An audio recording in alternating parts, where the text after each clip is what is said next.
महाभारत का भीष्म पर्व छठा पर्व और ये महाभारत के सबसे महत्वपूर्ण भागों में से एक है। ये पर्व मुख्य रूप से भीष्म पितामह के जीवन, उनके युद्ध में भागीदारी और उनकी नैतिकता एवं धर्मनिष्ठा पर आधारित है।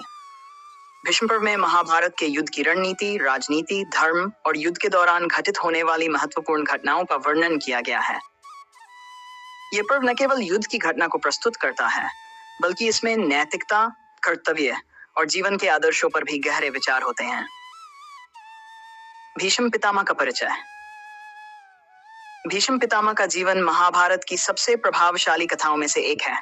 उनका जन्म राजा शांतनु और गंगा देवी से हुआ था। उनके पिता राजा शांतनु के साथ उनकी बहुत गहरी मित्रता और संबंध थे, लेकिन उनका जीवन कोई सामान्य जीवन नहीं था। भीष्म पितामह का नाम देवव्रत था और उन्हें यह वचन दिया गया था कि वह कभी भी राजपाट का इच्छुक नहीं होंगे, बल्कि वह अपनी पूरी जिंदगी धर्म के मार्ग पर चलेंगे। उन्हें इस कसम के लिए भीष्म नाम दिया गया, क्योंकि उनके वचन ने उन्हें अद्वितीय बना दिया था। भीष्म पितामह का जीवन एक आदर्श जीवन था, जिसमें कर्तव्य, धैर्य और वीरता का मेल था। उनका धैर्य और नेतृत्व युद्ध के मैदान में अडिग था। वह महाभारत के युद्ध में कौरवों के प्रमुख योद्धा थे और उनका योगदान महाकाव्य की घटनाओं में महत्वपूर्ण था। भीष्म का युद्ध में प्रवेश। भीष्म पितामह महाभारत के युद्ध के दौरान कौरवों के पक्ष में थे। उनका युद्ध में प्रवेश कौरवों के लिए अत्यंत महत्वपूर्ण था, क्योंकि वह न केवल एक महान योद्धा थे, बल्कि उनके पास महान रणनीतिक कौशल और युद्ध के अनुभव थे।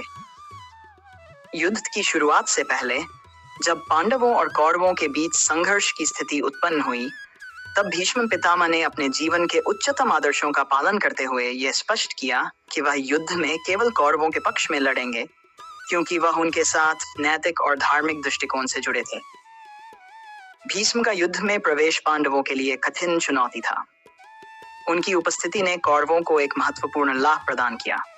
कौरवों की सेनापति के रूप में भीष्म का अस्तित्व युद्ध के मैदान में कौरवों के मनोबल को ऊंचा करता था। युद्ध की रणनीति, विशेषकर कौरवों के पक्ष की युद्ध योजना में भीष्म पितामह का योगदान अद्वितीय था। भीष्म पितामह की नीति और धर्म। भीष्म पितामह का जीवन केवल युद्ध और संघर्षों से भरा नहीं था, बल्कि वह धर्म, नीति और कर्तव्य के पालन में भी प्रतिबद्ध थे। उनका मानना था कि राजा का कर्तव्य केवल युद्ध तक सीमित नहीं है, बल्कि उसे अपने प्रजा के हित के लिए कार्य करना चाहिए। वह कभी भी अपने कर्तव्यों से विमुख नहीं हुए, चाहे परिस्थितियां कैसी भी रही हों। भीष्म पितामह ने महाभारत के युद्ध में भाग लेने से पहले यह भी समझाया कि युद्ध का उद्देश्य केवल विजय प्राप्त करना नहीं होता, बल्कि उसे धर्म के आधार पर ही लड़ा जाना चाहिए। युद्ध के मैदान में अपनी शक्ति और कौशल का प्रयोग करते हुए भीष्म ने हमेशा अपने कर्तव्यों को सर्वोच्च प्राथमिकता दी। वह हमेशा धर्म का पालन करते हुए युद्ध करते थे। यहाँ तक कि युद्ध के समय, जब पांडवों और कौरवों के बीच शांति की कोई संभावना नहीं थी, तब भीष्म पितामह ने उन्हें समझाया कि जीवन में धर्म और नीति का पालन करना जरूरी है।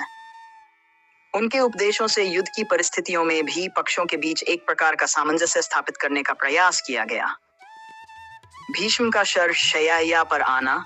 महाभारत के युद्ध के दौरान जब भीष्म पितामह ने पांडवों के साथ संघर्ष किया और उनके सामने पराजय का सामना किया, तब उन्हें भीष्म पितामह को युद्ध में हराने के लिए भगवान श्री कृष्ण ने एक विशेष योजना बनाई।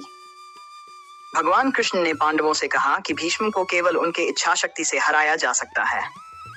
इस कारण युद्ध के दौरान भगवान श्री कृष्ण ने पांडवों को यह निर्देश दिया कि वे भीष्म से उनके इच्छा शक्ति के आधार पर युद्ध करें, क्योंकि केवल इसी तरह वे उन्हें पराजित कर सकते थे। यह समय था जब भीष्म पितामह को शरशय्या पर पड़ा हुआ देखा गया। उनका शरीर बुरी तरह से घायल हो चुका था, लेकिन उन्होंने अपने कर्तव्यों से विमुख नहीं होने का निर्णय लिया। शरशय्या पर पड़े हुए भीष्म पितामह ने धर्म, कर्तव्य और युद्ध की संपूर्णता के बारे में गहन विचार प्रस्तुत किए।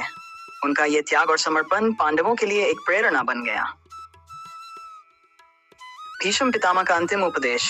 भीष्म पितामह का जीवन एक आदर्श था और उनका अंतिम उपदेश महाभारत के लिए अत्यधिक महत्वपूर्ण था।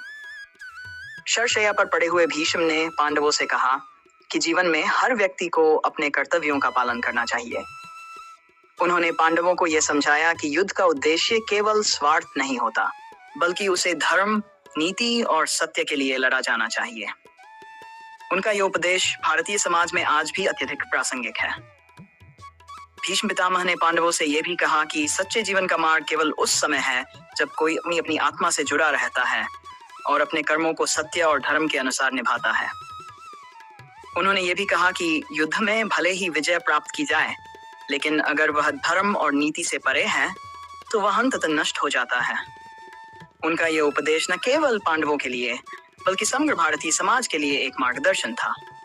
भीष्म पितामह ने धर्म, कर्तव्य और जीवन के उच्चतम आदर्शों की ओर उन्मुख करने के लिए पांडवों और कौरवों को अपने अंतिम समय में शिक्षा दी। उनका ये योगदान महाभारत के समग्र दृष्टिकोण को एक नैतिक और दार्शनिक गहराई प्रदान करता है। भीष्म पितामह का जीवन महाभारत की एक विशेषता थी, जो जीवन के आदर्शों, कर्तव्यों और उच्चतम नैतिकता की दिशा में मार्गदर्शन करता था। उन्होंने युद्ध में वीरता और साहस दिखाया, लेकिन साथ ही साथ अपने जीवन के अंतिम समय में धर्म के प्रति अपनी प्रतिबद्धता का भी पालन किया। शर्षिया पर भीष्म पितामह ने अपने कर्तव्यों और जीवन के आदर्शों को दर्शाते हुए महाभारत के संदेश को स्पष्ट किया। उनकी वीरता और नैतिकता आज भी भारतीय संस्कृति में एक महत्वपूर्ण आदर्श है। भीष्म पितामह योगदान महाभारत की कथा में बहुत महत्वपूर्ण है और उनकी शिक्षा जीवन के उच्चतम आदर्शों को स्थापित करने में सहायक रही।